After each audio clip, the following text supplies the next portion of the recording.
Everyone, good afternoon, welcome to our new vlog. તો આજે બપોર પડી ગયું છે ને બપોરે આપણે વ્લોગની શરૂઆત કરી દીધી છે. અને નીલના નાસ્તામાં આજે આપણે ભરી દીધું છે શાક અને રોટલી, કેમ કે આજે શાક ને રોટલી બની ગઈ હતી. તો એને મેં કીધું લાય પહેલાં ફટાફટ શાક અને રોટલી જ ભરી દઉં, પછી છાશ ને એવું બધું ભરી દીધું છે. શાક અલગથી મૂક્યું છે અને લે એક સ્પૂન મૂકવાની ભૂલાઈ ગઈ. એ ભાઈ, તમે શું કરો છો? તાતલથી તોલો છો? તાતલથી આંગળી આવી જશે. ખાઈ હું તોડી દઉં હો. તો સ્પૂન મૂકી દઈ અને ચાલો, નીલનો નાસ્તો થઈ ગયો છે રેડી, સાથે છાશે મૂકી દીધી છે. આલ્યો ભાઈ, રેડી. ક્યાં છે નીલ? અહીં નથી? તું ક્યાં ગયો? પહેલો ક્યાં ગયો ધમો? નીલુ ક્યાં છો?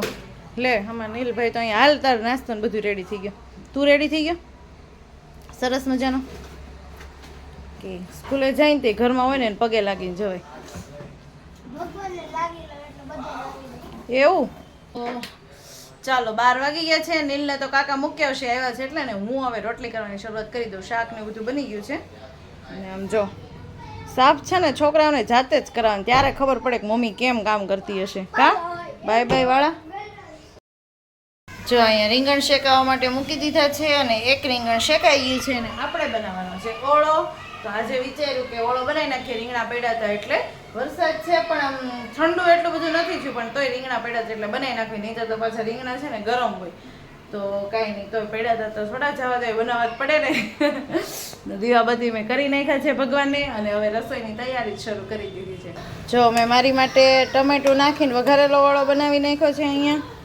અહીંયા બધી કાચી વસ્તુ સુધારી દીધી છે, કોઈને નાખવી હોય તો ઉપરથી.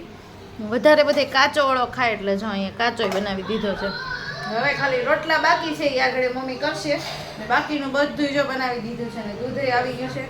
ભગવાનને એ ધરવાનું છે તો આપણે ભગવાન માટે કાઢી લઈએ.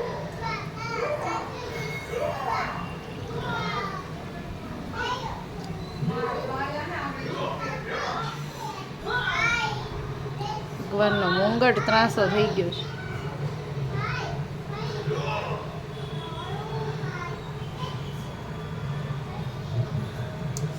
તો ચાલો, બધું બની ગયું છે. હવે રોટલા બાકી છે. મમ્મી રોટલા બનાવી નાખશે ને પછી જમવા બેસી જશે.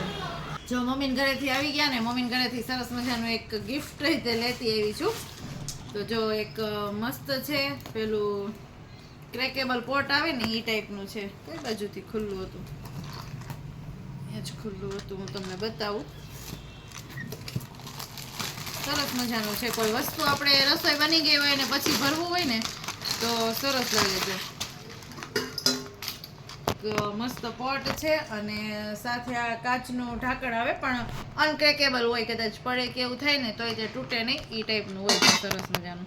અને કોઈ વસ્તુ ભરી હોય ને તો આમ ઉપરથી બહુ મસ્ત દેખાય. એટલે મમ્મી કહે કે તું આ લઈ જા. હું આ લેતી આવી છું ને મમ્મીને ઘરેથી આવી ગયા ને બધા ઠાયકા પાયકા છીએ એટલે સૂઈ જવાનું છે. તો બધાને ગુડ નાઇટ અને જય શ્રી કૃષ્ણ.